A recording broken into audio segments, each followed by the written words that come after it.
자, 이제 마지막 시간 진행해 보도록 하겠습니다. 우선 이번 시간에는요, 보안 기능과 관련한 설명들을 드릴 수 있도록 하겠습니다.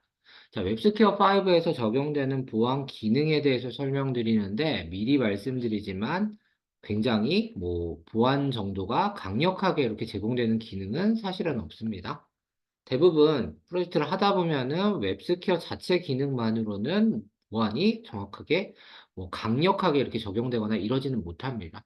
그래서 몇 가지 기능을 설명을 드릴 건데 대부분 웹스퀘어 5 이외에 보안에 대해서 더 강력한 요구사항이 있다라고 하면은 다른 솔루션과 연계해서 많이 사용을 해요. 그럴 수밖에 없고요. 그래서 웹스퀘어에서 자체적으로 제공하는 그런 기능들 어떤 것들이 있는지 몇 가지 좀 알아볼 수 있도록 할게요. 자, 먼저는 이스케이프와 관련된 설정이 보이실 겁니다. 이 이스케이프 설정은요, 이제 크로스 사이트 스크립트 공격을 이제 막아주는 설정이다라고 봐주시면 되는 겁니다. 그래서 입력용 컴포넌트에 주로 이제 해당이 된다라고 보시면 됩니다.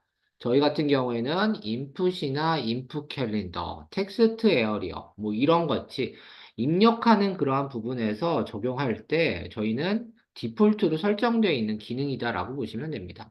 그래서 실행 스크립트를 직접 입력을 하면 안 되잖아요. 시스템을 망가뜨릴 수 있기 때문에 실행 스크립트 자체를 막아주고 치환해서 이제 실행이 안 되게끔 처리를 해주는 기능이다라고 봐주시면 되는 겁니다.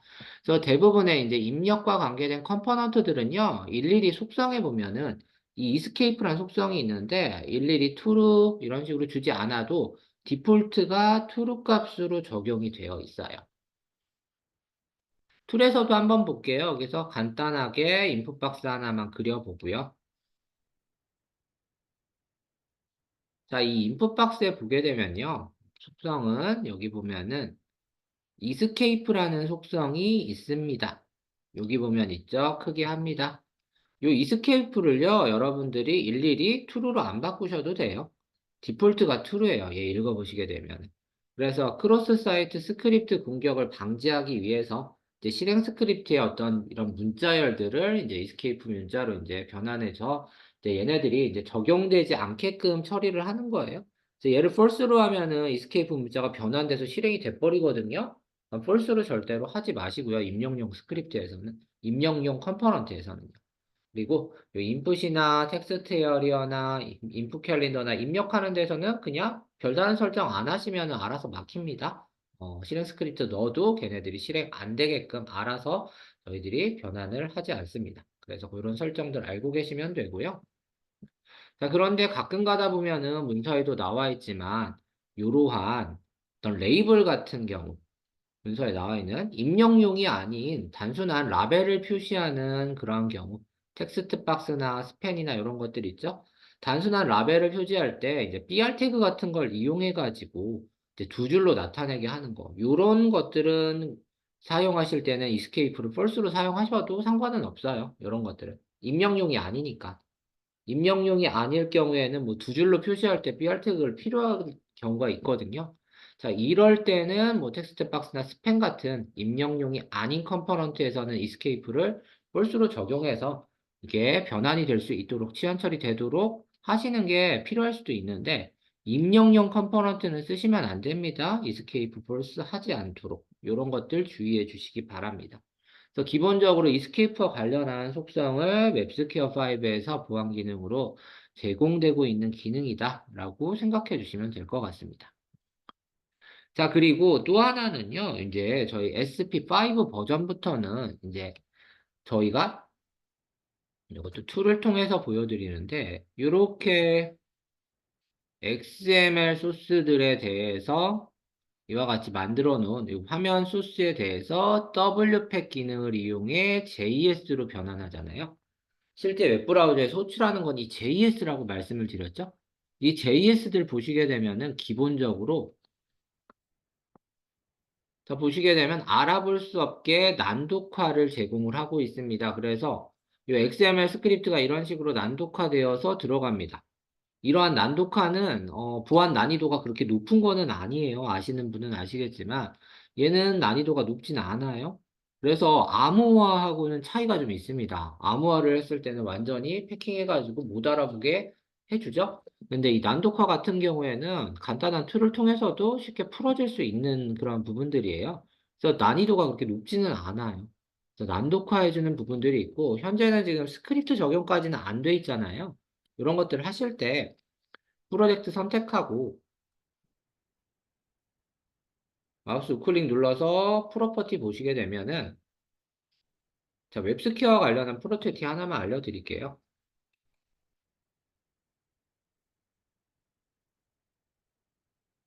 여기 보면 이 W팩과 관련된 설정을 좀 주실 수 있거든요.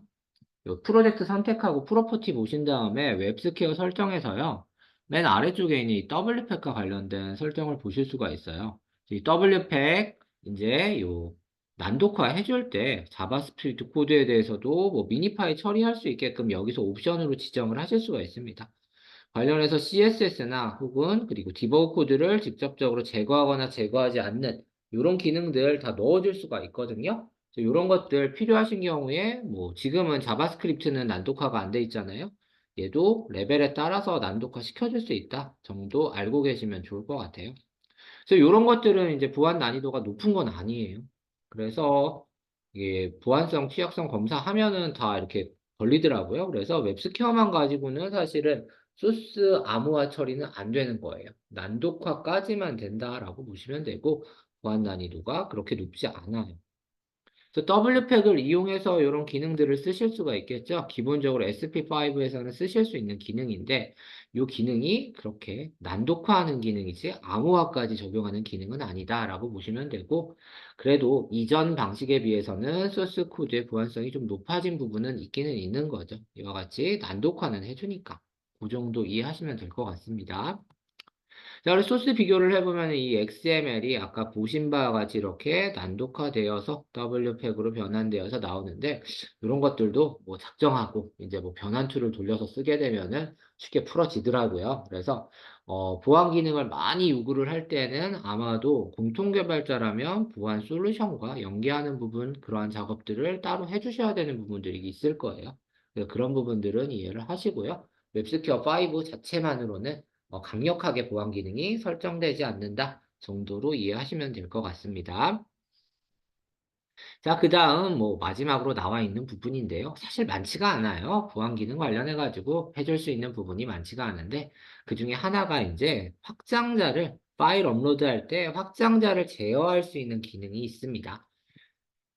자, 그래서 어제 설명을 드릴 때 우리 설정 파일에 보면 이 서버 컨피그라는 부분이 있었다 그랬죠? 이쪽이 서버와 관련된 부분인데 이 부분을 더블 클릭해서 내용을 보시게 되면은 이 업로드와 관련된 내용들을 확인을 할 수가 있어요. 두 번째 탭, 업로드.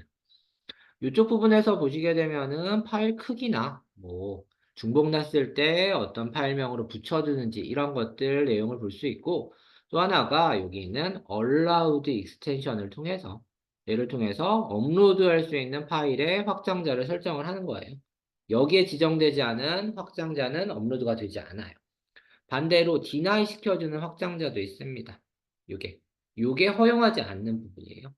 실행 파일과 관련한 것들은 아무래도 위험성이 있기 때문에 보안상 허용을 하지 않죠. 그래서 이런 허용하지 않는 확장자에 대해서 제어를 할 수 있는 기능이 있다라고 보시면 되는 겁니다. 사실은 강력한 보안 기능이라고 보기는 좀 어렵죠. 그래도 이렇게 확장자 제어 정도 해주실 수 있다라고 보시면 되는 겁니다.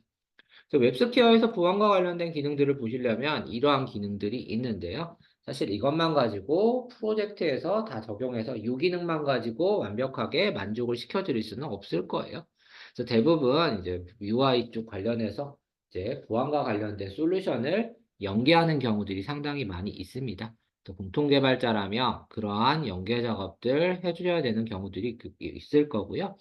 사실 그러한 부분들도 외부 솔루션 연계와 관련된 부분인데 이런 부분들도 협의가 돼서 웹스퀘어 5 안에 이런 기능들이 같이 협업돼서 사용될 수 있는 그런 환경이 되면은 소개를 시켜 드릴게요.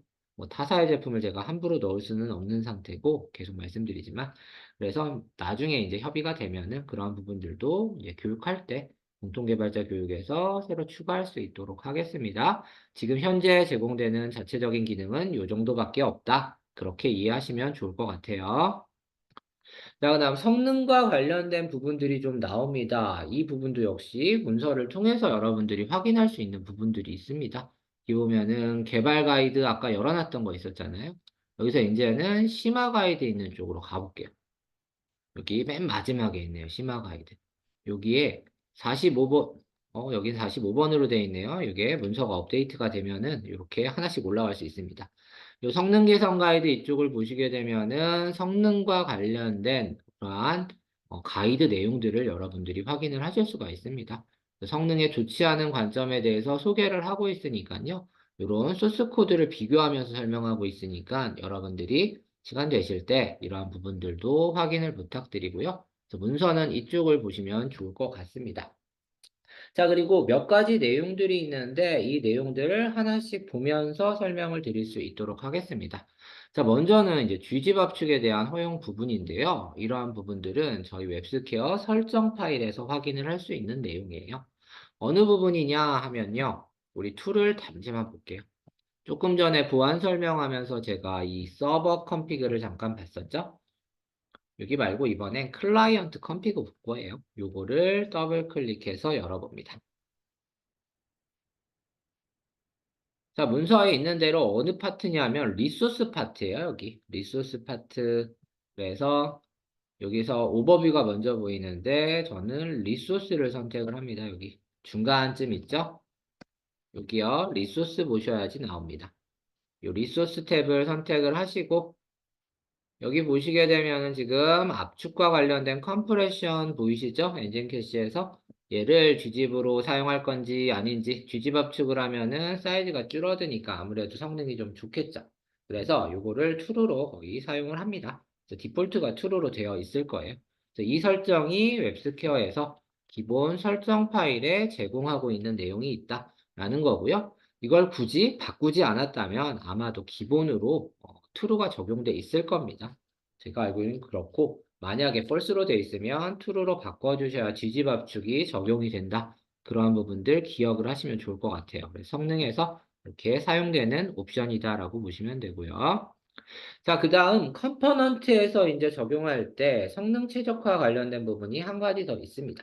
어떤 부분이냐? 전 시간에 이제 UI UX 반응형 적응형 설명하면서 탭을 한번 그려봤었죠. 이 그려진 탭의 속성과 관계된 부분이에요.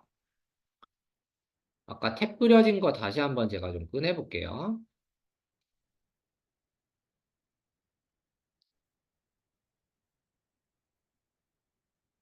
아, 이건 그리드였네요. 탭을 보겠습니다. 탭 봐야 돼요.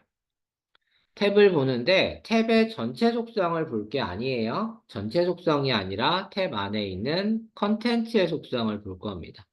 이 컨텐츠의 속성에 보면은 몇 개 안 되는데 자세히 보면 이 always draw라는 속성이 있습니다. 이게 디폴트로 그리게 되면은 항상 always draw가 false로 적용이 되어 있을 거예요. 이게 false냐 true냐가 어떤 차이가 있냐면요. 이런 차이가 있어요. 자, 지금 탭이 3개가 있잖아요. 근데 이 always draw를 3개 다 true로 하잖아요. 얘네들을 다 false로 되어 있는 걸 true로 하게 되면은 화면을 그려줄 때 이 3개의 탭의 내용을 모조리 다 그려요. 다 그린 다음에 로드를 해요.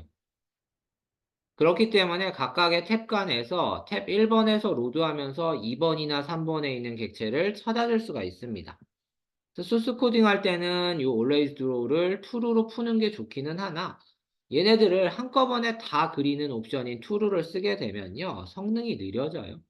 왜냐하면 올라오면서 아직 화면에 나타나지도 않을 녀석들을 다 그려야 되거든요. 그렇기 때문에 디폴트가 false로 되어 있는 겁니다. 얘네들 그려줄 때 처음에 딱 로딩을 할 때는 첫 번째 탭만 그려줘도 되잖아요. 나머지 두 번째, 세 번째 탭은 각각 클릭할 때 그려도 돼요. 그러면 이 탭 1 화면만 그려도 되니까 화면 로딩이 훨씬 빠르겠죠. 그렇기 때문에 always draw를 false로 쓰는 거예요. 자, 그런데 이제 얘를 true로 쓰는 경우는 1번 탭 부르면서 2번 탭의 특정 컴포넌트를 건드려줘야 돼요, 스크립트로. 근데 얘를 false로 해놓으면 그려지지 않았기 때문에 접근이 안 됩니다. 그래서 가급적 이런 코딩들은 좀 피해줘야 되는 부분들이에요, 사실은.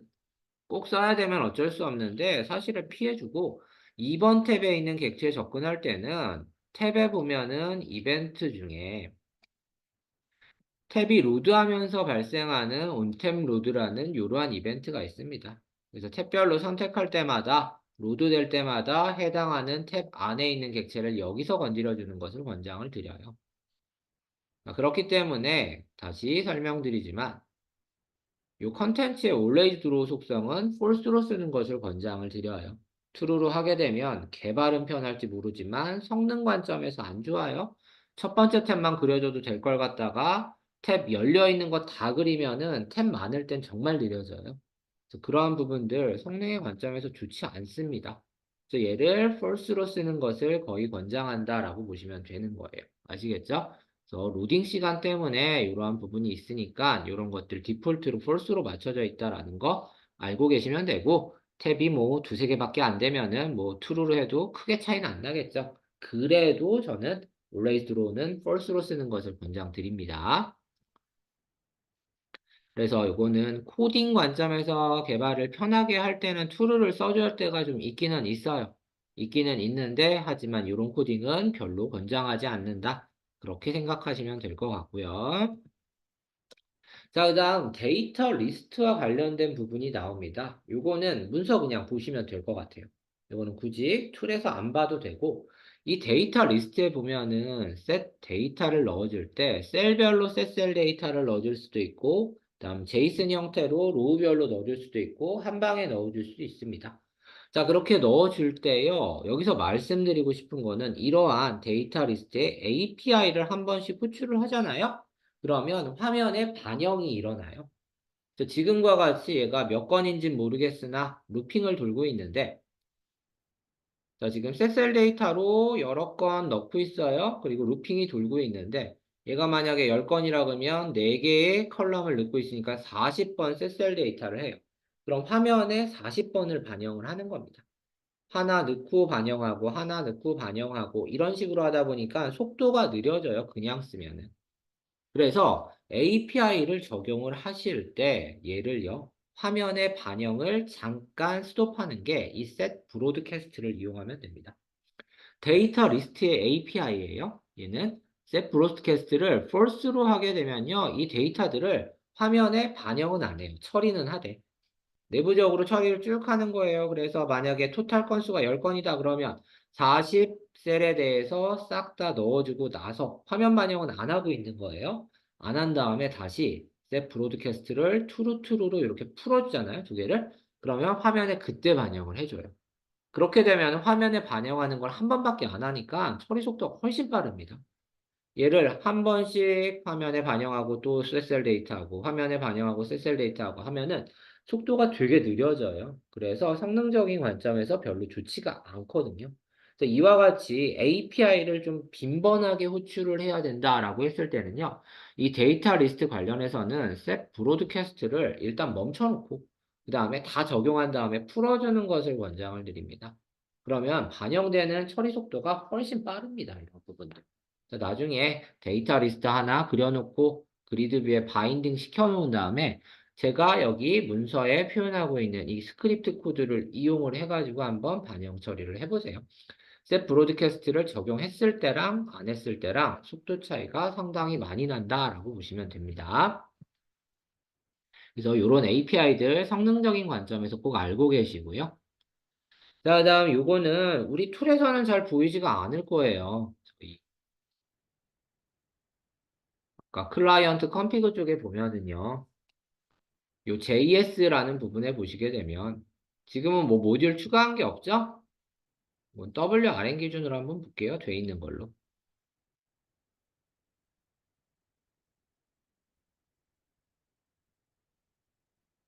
요 JS를 보시게 되면 보시는 바와 같이 외부 JS를 추가할 때 익스터널 모듈을 쓰고 있는데요. 얘네들 자체를요. 그냥 쓰지 말고 여기 문서에 있는 대로 이렇게 어싱크 옵션을 true로 줘가지고 쓰게 되면은 JS 파일 받을 때 어싱크 파일로 동시에 적용을 해서 좀 더 빠르게 받을 수 있다라는 겁니다. 그래서 이건 뭐 적용은 아직 안 돼 있습니다. 근데 앞으로는 이 방향대로 갈 거다. 그렇게 생각해 주시면 될 것 같고요. 아직 옵션이 안 보일 거예요. 그래서 이러한 부분들 옵션 추가되면은 어싱크 옵션이 들어갈 거다라고 보시면 되고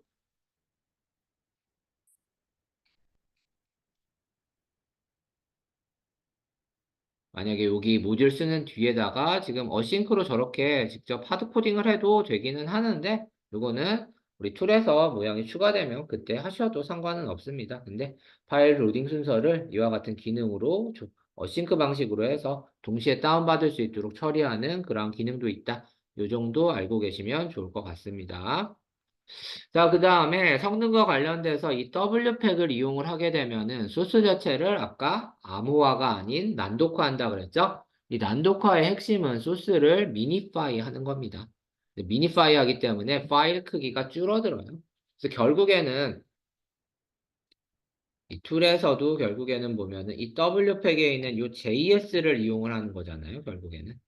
XML을 직접 부르는 게 아니라 얘보다 얘가 더 사이즈가 작아요. 그렇기 때문에 로딩되는 속도가 훨씬 더 빠릅니다. 그래서 JS가 장점이 더 있는 거예요. UI 툴 요즘에 사용하는 것들을 보게 되면은 거의 대부분 이런 식으로 JS로 변환해서 많이들 사용을 합니다. 그래서 저희도 뭐 추세에 맞춰서 똑같은 방법으로 적용되어 있는 부분들 확인하시면 되고, 이 W팩이 사실은요, 보안 때문에 한다라고 잘못 생각하실 수도 있는데, 보안적인 기능은 사실은 좀 약하고 난독화밖에 안 된다고 말씀을 드렸잖아요. 그런 거보다 성능의 측면이 훨씬 더 좋아요, 얘는. 그래서 파일의 크기가 감소하니까 로딩 시간도 감소하고 메모리 사용량도 감소하고, 그래서 최적의 성능을 낼 수 있는 게 이 WPAC JS 변환이라고 보시면 됩니다. 이러한 부분들을 그래서 이용한다 정도로 이해하시면 될 것 같아요. 그래서 지금 W팩 빌드 전과 빌드 후에 소스 비교가 나오죠? 딱 봐도 소스가 미니파이드 되어 있기 때문에 훨씬 더 용량이 작다 정도를 이해하실 수 있을 겁니다. 그 다음 요거는요, 하나의 뭐랄까 예시라고 한번 봐주세요. 지금부터 나오는 부분은. 타사에서 적용한 예시인데요. 그렇기 때문에 뭐 소스 코드나 이런 것들은 자세히 공개할 수는 없고, 거기서 캡처했던 그러한 내용들 위주로 좀 보도록 하겠습니다. 지금 보니까 얘는 지금 보게 되면은 첫 번째로 해둔 게 아까 쥐집 압축 처리라고 말씀을 드렸죠? 이 부분 처리를 하니까 원래 있던 것보다 5분의 1 수준으로 줄어들어서 사용할 수 있는 부분들. 자, 그리고 요런 커먼 스코프 JS가 파일이 압축되지 않아서 엄청 컸었는데 이런 부분들을 줄여줄 수 있는 것들, 이런 것들을 지금 설명을 통해서 나타내고 있는 겁니다. 자, 그래서 이 쥐집 설정은 우리 웹스퀘어에서도 설정할 수 있지만 우리 와스 쪽에서도 마찬가지로 설정할 수 있습니다. 그래서 와스 쪽에 적용한 부분들 지금 설명을 하고 있는 거고요. 크기를 이제 이 쥐집 압축 처리를 통해서 여기 설명되는 것처럼 5분의 1 수준으로 줄여놨다. 이 정도를 기억해 주시면 좋을 것 같고, 그다음 웹스퀘어 캐시와 관련된 설정들을 통해서 이제 모바일 이제 이거는 지금 모바일 사이트인데 어쨌거나 이 부분에서 캐시 설정을 해줘야 아무래도 처리 속도가 좀 빠르잖아요. 근데 개발 서버나 로컬에서는 캐시 설정을 잘 안 하고 그 설정 파일을 운영 서버에 그냥 올려버린 거예요. 이 운영에서는 캐시 설정이 돼야 되잖아요. 개발이나 로컬에서는 안 되더라도. 그래서 운영에서도 마찬가지로 캐시 설정을 해줬더니 이제 그러한 성능이 조금 더 나아졌다라는 것들. 여기 로딩 시간이 좀 이렇게 빨라진 부분들을 표시하고 있는 겁니다. 그래서 이 캐시 설정 뭐 환경에서 나와 있는 부분들 확인됐죠? 이 부분 아까도 봤던 부분인데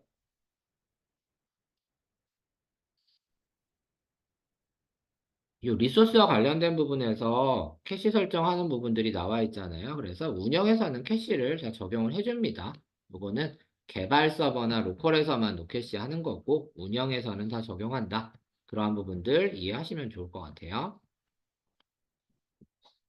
자, 그래서 이제 파일 크기, 이제 미니파이드 되지 않은 JS에 대해서도 미니파이드 적용하니까 파일 사이즈가 또 줄어드는 것들, 그리고 이런 부분들, 보안성이 더 좋아지죠? 이거 미니파이 하면서 난독화되니까 이런 것도 보안성이 더 좋아지는 그러한 효과도 나타낼 수 있었다. 이런 사고 하나의 사례 전파입니다. 이런 부분들.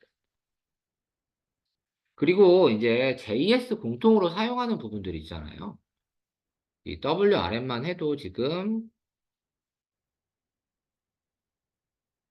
여기 두 개의 JS를 사용하잖아요. 오버라이드해서. 근데 이 JS를 너무 많이 사용하는 경우들이 있어요. 간혹가다. 얘도 파일이기 때문에 파일을 갖고 오는 통신을 어쨌든 하는 겁니다. 그래서 파일 개수가 너무 많잖아요. 그러면 그런 것도 로딩 시간에 악영향을 줄 수 있어요. 되도록이면 통합하는 게 좋아요. 뭐 2개, 3개 정도가 좋기는 한데, 이거를 막 20개, 30개 하게 되면은 모든 화면 할 때마다 20개, 30개씩 계속 받고 있는데, 당연히 성능이 안 좋겠죠. 그래서 여기는요, JS를 너무 많이 썼던 거예요. 그래서 얘를 병합하는 작업을 했었다. 그래서 요청되는 하려는 파일 개수를 좀 줄여서 성능을 좀 나아지게 했다라는 부분이고요. 그리고 모바일 웹폰트를 이제 사용을 하다 보니까 모바일에서 웹폰트를 계속 받는 거예요. 5개를 여기서는. 그러다 보니까 크기도 있고 얘를 받는 시간도 있어가지고 느려지는 거죠. 그래서 이러한 부분들을 이제 모바일에서 이제 받는 게 아니라 얘는 내장해가지고 그 폰트를 내장해서 내부 리소스에서 찾게끔 해서 로딩 시간을 더 줄여줄 수 있는 그러한 방향으로 이제 개선을 했다라는 거고요. 그리고 가급적이면 아까 JS도 마찬가지고 파일 페이지 자체를요, 너무 이렇게 분산 처리해가지고 많이 쪼개놓으면은 그것도 요청이 많이 날아가는 거잖아요. 그래서 얘네들 통합할 수 있는 것들은 통합을 적용해가지고 로딩 시간 자체를 좀 줄여놨다. 그래서 이렇게 해가지고 성능을 지금 점점 개선을 한 그런 사례를 보여주고 있는 겁니다. 본 예시는. 이런 것들도 한번 보면서 참조를 하시면은, 아, 내가 시스템 개발할 때 다 오픈하고 났는데 뭔가 느린 것 같다 했을 때, 이런 사례들을 비교해 보면서 한번 속도조화 요인들을 한번 찾아볼 수 있는 거죠. 비교해 보시라고 이런 내용들을 넣어놓은 겁니다. 또 하나의 사료가 나오는데, 이번에는요, jQuery 사용을 좀 너무 빈번하게 한 거예요. 그래서 이제 이 화면만 띄었다 하면은 엄청 이제 화면의 메모리가 파박파박 늘어나고 굉장히 자꾸 브라우저가 죽고 그런 문제들이 생기는 겁니다. 그래서 이거 메모리 사용량 같은 화면만 열었을 때 지금 쭉 올라가는 게 보이시잖아요. 이렇게 올라가 버렸는데 왜 그런가 봤더니 이제 과도하게 이 jQuery 캐시가 많이 쌓여 있는 그러한 상태가 지금 보이는 겁니다. 그래서 그러한 부분들을 개선하기 위해서 메모리 누수 코드를 좀 조절을 해주는 거예요. 자, 보시다시피 이제 jQuery 사용을 이래서 좀 너무 많이 쓰지 말아달라 얘기하는 거예요. jQuery를 빈번하게 쓰게 되면은 이와 같이 메모리 누수가 발생하는 경우들이 나도 모르게 막 있습니다. 그래서 이러한 지금 jQuery로 되어 있는 이러한 부분들 봤을 때 이 $on이라는 이 함수를 이용했을 때는요, 이벤트 제거가 제대로 안 되고 계속 쌓여가지고 메모리가 쭉 늘어나는 거예요. 그래서 이러한 코드들에 대해서 개선하는 이런 방안을 지금 적용을 해놨는데, 오늘 썼으니까 오프를 통해서 이제 해결될 수도 있지만, 되도록이면 이런 방법보다는요, 요 on before 페이지 업로드라는 이벤트를 활용해서 원하는 도움 이벤트를 좀 이제 제거하는 방향들을 좀 보여주고 있는 겁니다. 그래서 지금 아까처럼 이렇게 jQuery로 되어 있던 부분들에 대해서는요, 이제 별도의 함수를 등록해가지고 add event listener를 활용을 한 겁니다. 그래서 jQuery 쓰는 게 별로 좋지 않아가지고, 이제 그냥 자바스크립트인 add event listener를 이용을 해가지고 지금 구현을 한 거예요. 같은 기능을. 그리고 나서 remove하는 함수도 따로 만들어서 등록을 하는 거죠. 그래서 사용하고 나서 필요가 없으면 삭제할 수 있게끔 이런 것들을 구현을 해 놓은 겁니다. 그래서 개선 전에는 이렇게 완전히 jQuery 썼던 부분들을 이제 걷어내고 이제 우리가 생성한 이 함수로 물론 jQuery가 들어가긴 하죠. 하더라도 우리가 이용한 이 함수에서는 이 add event listener랑 remove event listener를 이용해서 했기 때문에 이벤트 제거가 될 수 있도록 개선을 한 겁니다. 자, 그리고 나서 2개를 비교해 보니까 이제 개선을 하고 나서는 같은 화면을 반복적으로 열어도 메모리가 크게 증가하지 않는 것을 확인을 할 수가 있었습니다. 그래서 이런 것들도 하나의 사고사례 정패니까요. 여러분들이 비교를 해보시고 가급적 jQuery를 너무 빈번하게 사용하는 건 이래서 좀 위험하다. 그렇게 이해하시면 좋을 것 같아요. 그리고 jQuery를 부득이하게 쓴다라고 하시면요. 여기 나와 있듯이 버전을요. 1점대보다는 2점대를 사용하는 것을 권장을 드린대요. 이런 것들은 이제 웹스퀘어하고는 관계가 없는 내용이긴 하지만 jQuery를 써야 되는 경우들이 생긴다면 이러한 문서 링크 걸려 있으니까요. 이 메모리 누수가 발생하는 게 주로 1점대에서 발생하는 내용들에 대해서 설명을 하고 있어요. 그 내용들을 읽어보시고 2점대에서는 그러한 부분들이 많이 개선이 됐다라고 하거든요. 그래서 이 문서 참조적으로 링크 걸어 드렸으니까 확인 부탁드리고요. jQuery 이슈들이 있다. 그러니까 2점대를 되도록이면 사용해라 라고 보시면 될 것 같습니다. 자, 그다음 디버깅과 관련한 내용들이 좀 나오고 있습니다. 이런 것들은 여러분들이 문서를 좀 잘 읽어보셔야 되는 부분들이에요. 그래서 도움말의 여지 마찬가지로 또 나오고 있죠. 이제 두 가지가 있는데 요 파트 1에 소개해 보면은 여기 W 프레임에서 디버깅 하는 내용들을 보실 수 있습니다. 객체를 접근하는 방법에 대해서 설명이 나오고 있으니까 이런 문서들 활용을 하세요. 또 개발 프로세스에 보면은 여기도 디버깅과 관련한 내용도 보실 수가 있어요. 그래서 위치를 알려드리고 있으니까 여러분들이 확인 부탁드리고요. 자, 그리고 뭐 피들러를 이용해서 여러분들이 진행을 하실 때 피들러를 만약에 설치할 수 있으면 이와 같은 방법으로 피들러를 설치해가지고 비교해서 리퀘스트 레스판스를 확인해서 조작하고 제어하고 이런 것들을 하실 수가 있겠죠? 근데 요즘에 프로젝트 진행하는 게요. 보시면 아시겠지만 얘는 피들러를 반입이 안 되는 경우들도 있습니다. 그럴 때는 피들러 못 써요. 그런 경우라면은 다른 방법을 좀 생각을 해봐야 되겠죠? 그래서 많이 이용하는 게 이 크롬의 개발자 도구를 많이 이용을 합니다. 그래서 개발자 도구 열어보시면 요 퍼포먼스 탭 같은 거 보이실 거예요. 이런 부분들. 브라우저를 크롬으로 좀 많이 이용들을 하실 텐데, 그게 되면 뭐 웹스퀘어 사이트 하나 열어서요. 개발자 도구를 보시게 되면은 이쪽에 뭐 네트워크 구간이나 소스나 콘솔이나 이런 건 많이 보시면 퍼포먼스를 이용해서 체크하는 그런 기능들 설명 나와 있는 대로 보실 수 있고요. 스냅샷 찍어가지고 스크린샷 찍어가지고 성능 저하 요인을 찾을 때 활용을 할 수 있고 피들러를 못 쓸 때 이런 것들 쓰라는 얘기예요. 그리고 메모리도 뭐 마찬가지죠. 이 스냅샷 찍은 거에 대한 메모리 비교하면서 어디서 많이 갖고 오고 있는지 이런 것들 크롬의 개발자 도구를 이용해서 활용할 수 있는 부분들이 좀 소개가 나와 있는 겁니다. 이런 것들은 여러분들이 가는 사이트마다 뭐 어떤 피들러와 같은 그런 디버깅 개발 툴을 가져가지 못할 때 그때는 자체적으로 해결해야 되니까 웹 브라우저에서 제공되는 기능들을 좀 활용하시라고 이런 것들 비교해서 넣어놓은 부분들입니다. 뭐 퍼포먼스 객체를 이용해가지고 이런 스크립트 같은 것들도 실제 돌려볼 수 있는 것들이고요. 그래서 이와 같은 것들 확인해 볼 수 있고요. 또 마지막으로 되어 있는 부분이 이 소스 오버라이드 하는 기능이에요. 아무래도 피들러로 쓰시다 보면은 이제 소스 오버라이드 하는 게 쉽죠. 이제 고칠 수 있고 뭐 내용 고칠 수 있는데 그러한 부분에서 크롬을 이용해서 사용하는 방법에 대해서 소개가 나오고 있어요. 그래서 이걸 눌러보게 되면은 이와 같이 지금 URL이 연결이 됩니다. 그래서 얘를 통해서 크롬 브라우저를 통해 가지고 지금 소스 오버라이드 하는 기능이 설명 나오고 있는 부분이에요. 그래서 피들러를 이용하지 못할 때 이런 기능들 간단하거든요.